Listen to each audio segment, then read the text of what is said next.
The sun was setting as James puffed down the main line with a line of trucks in tow. The trucks were filled with scrap, all bound for the ironworks at Killdane. A recent cleanup at Napa docks had turned up a lot of rusted track and machinery that hadn't been used for a long time. And James had been rusted to take it, being in the wrong place at the wrong time. He had been hoping to be asked to take a late-night passenger service or, at the very least, have a rest. I'm surprised you're grumbling, James. Besides, we're full of metal in your favorite color. A truck called. Shut up! Rusty red is no color for a splendid engine such as myself. Sparkling crimson red is better. James snapped back. You mean like your nose that one time with the bees? Another truck laughed. James wheeshed and snorted onwards, eager to put this job behind him once and for all. James arrived at the scrapyard just as the sun disappeared over the horizon. The air grew colder as he puffed closer into the smelting shed. Brr. I really don't like this. Neither do I, old boy. But a job is a job, said his driver. As James came to a stop near the main office, the foreman walked up. Thank you for bringing us in. Now, I hate to ask, but could you shunt your trucks into the siding over there? What, me? Why me? I'm not a shunter. James hissed. Well, Ari and Bert are still being repaired. Some bad fuel this morning wrecked their engines. Thankfully, Thomas brought some later. After the repairs, they'll have the fuel to work with at least, he said before heading back to his office. James grumbled dreadfully as he shunted the train into the sidings. The trucks tittered cheekily as he did so. Hey, look, guys, the new shunter! Can't be. This shunter is a big fat tender, and you know what they say? Tender engines don't shunt! Be quiet! James snorted as he bumped the trucks into the buffers. Trucks giving you a hard time? Said a voice. James looked over and saw a young man with a backpack standing near the line side. He had a camera in one hand, and his attention was focused on the small screen. James looked down at the lad incredulously.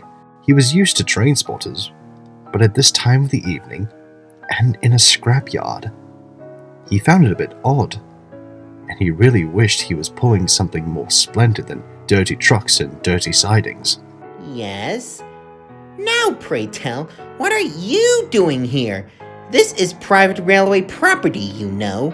Oh, I know. He sat his camera down and pulled a high-visibility vest from his bag. I have permission from the manager to record here as long as I don't do anything foolish. I'm here working on a project for a university. The Spirit of Steam, he said. James looked at the young man curiously. What kind of spirit do you mean? You're not talking about ghosts, are you? I am, said the young man. There have been many ghost sightings in photographs over the years. Such things as ghost orbs or even shadow figures showing up on digital photographs or on CCTV video footage. Where most people go to graveyards or old houses to find ghosts, I felt I'd try my hand at finding the ghosts of engines and rolling stock here. If none show up, I'll work on something else.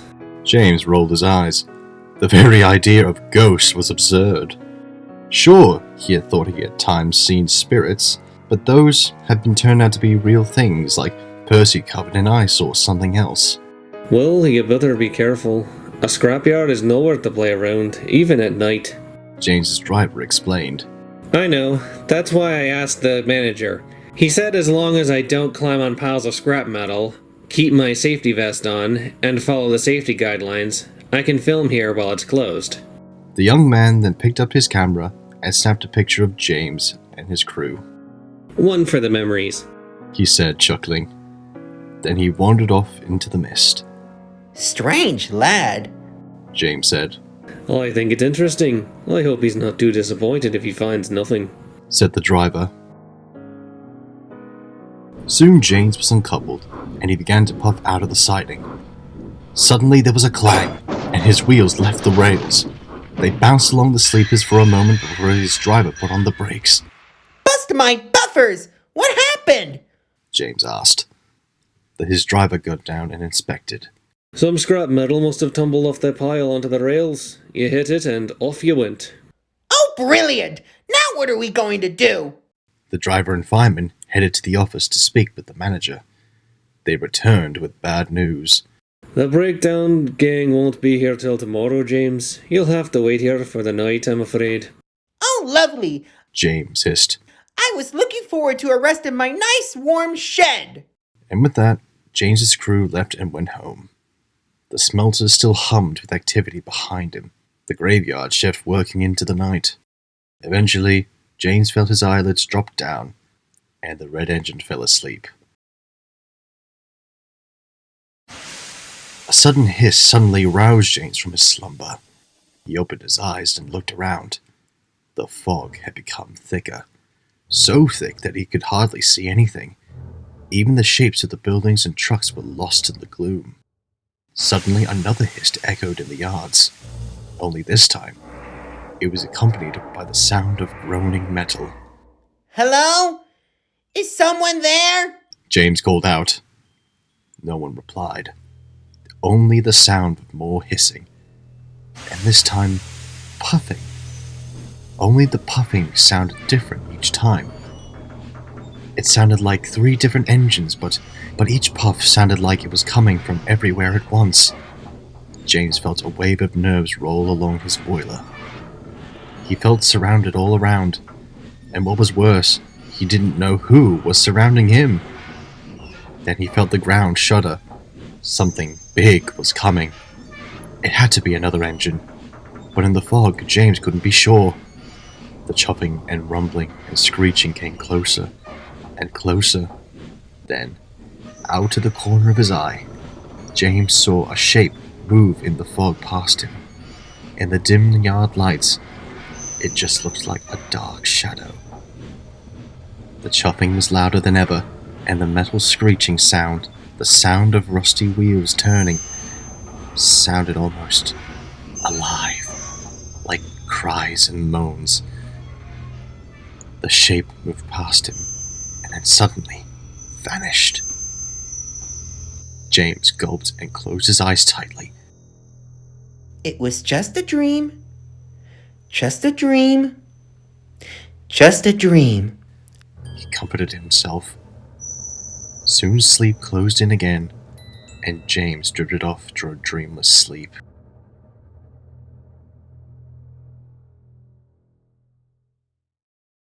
James was soon derailed and taken to the works to be looked over.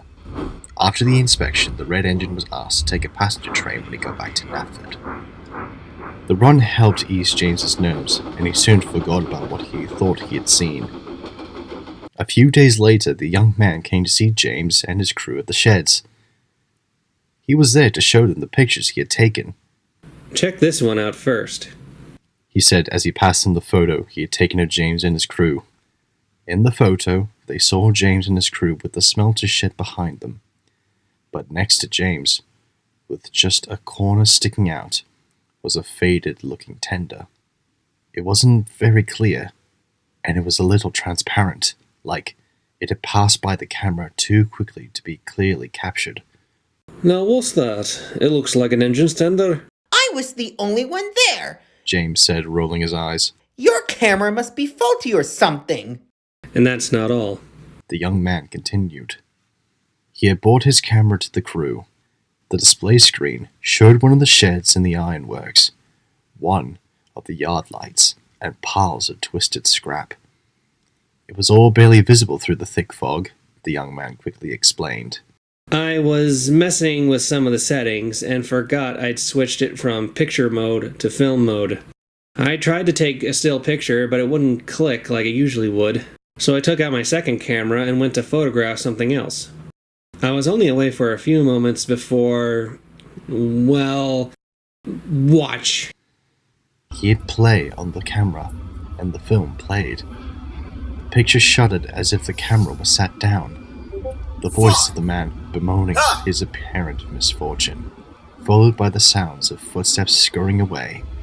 Then, another sound came. A kind of puffing noise, followed by screeching metal. The screeching sounded intensely pained. James felt a cold shiver run down his back, and his mind thought back to that night as memories resurfaced. Then a big engine puffed across the screen.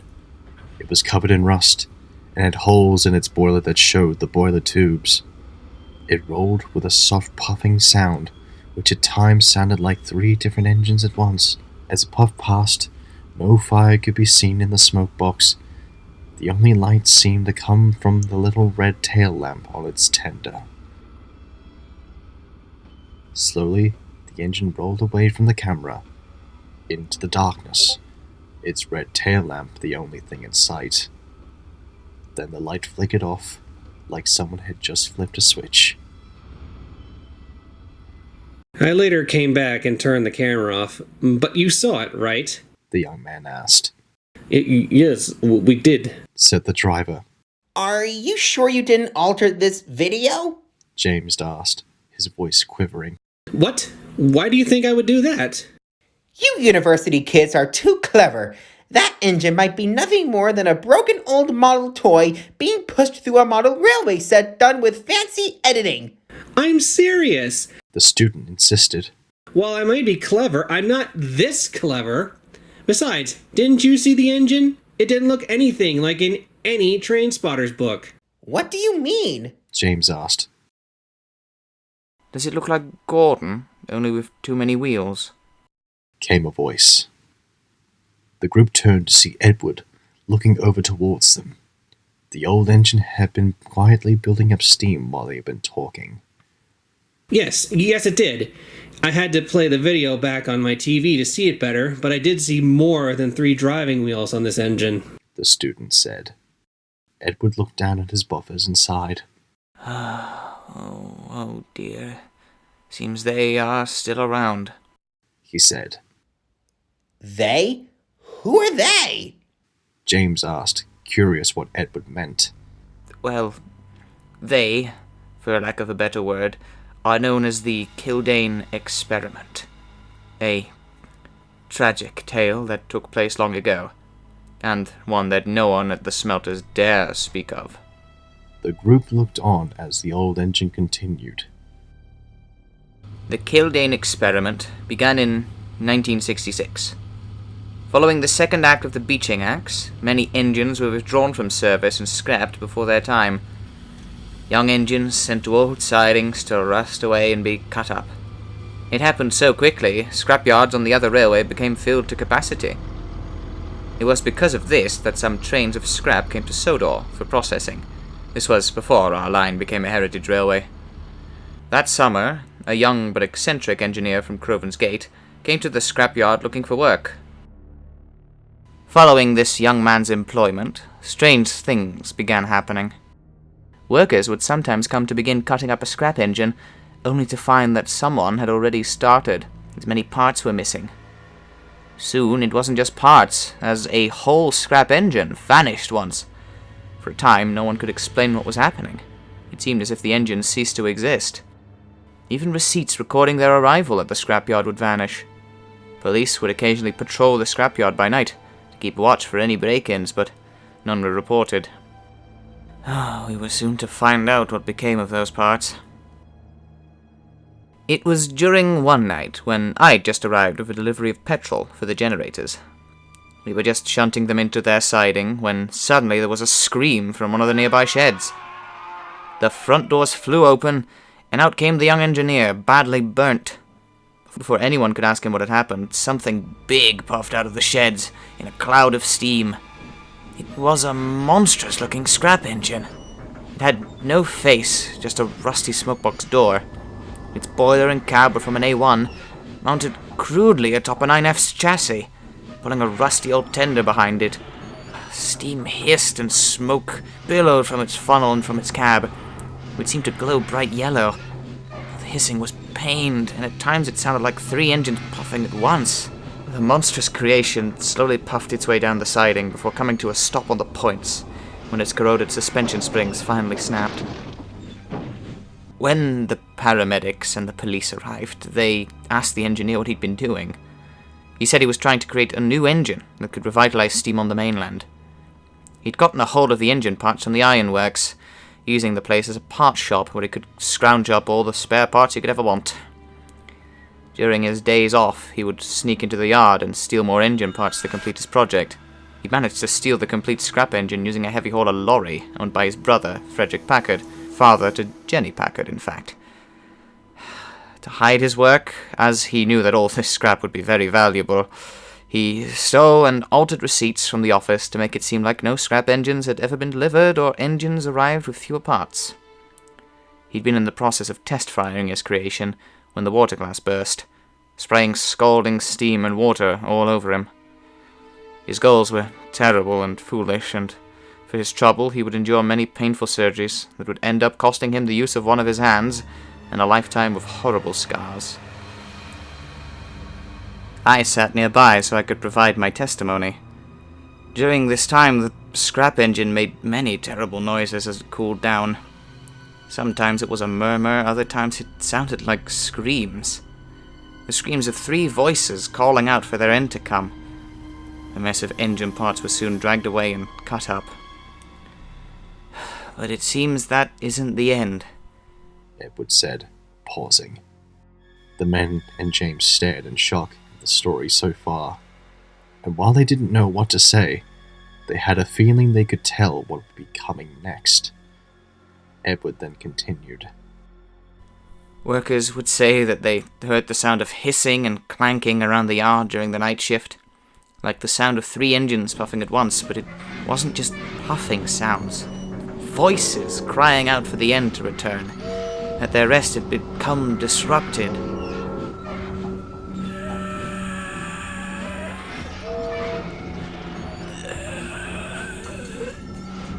I am dead. Awaken me, or let me rest, for I was, and I am.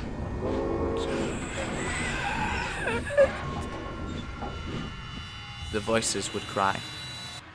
It seems that engineer and using whole parts of deceased engines disrupted their rest, and now they roam the smelter's yard seeking for their end to come. But it never will. James and his crew looked at the student, who just stared at his camera. His face was still a stone, taking on an ashen appearance. He eventually looked up. Well, He said eventually. I guess my video was a success. James couldn't help but silently agree. Eventually the student left, and he puffed away to pull another train. He did so quicker than usual, almost as if he was eager to take his mind off of something. For weeks to come, the red mixed traffic engine shuddered at the sight of scrap trains. No one asked why, and no one would ever know why. No one but Edward.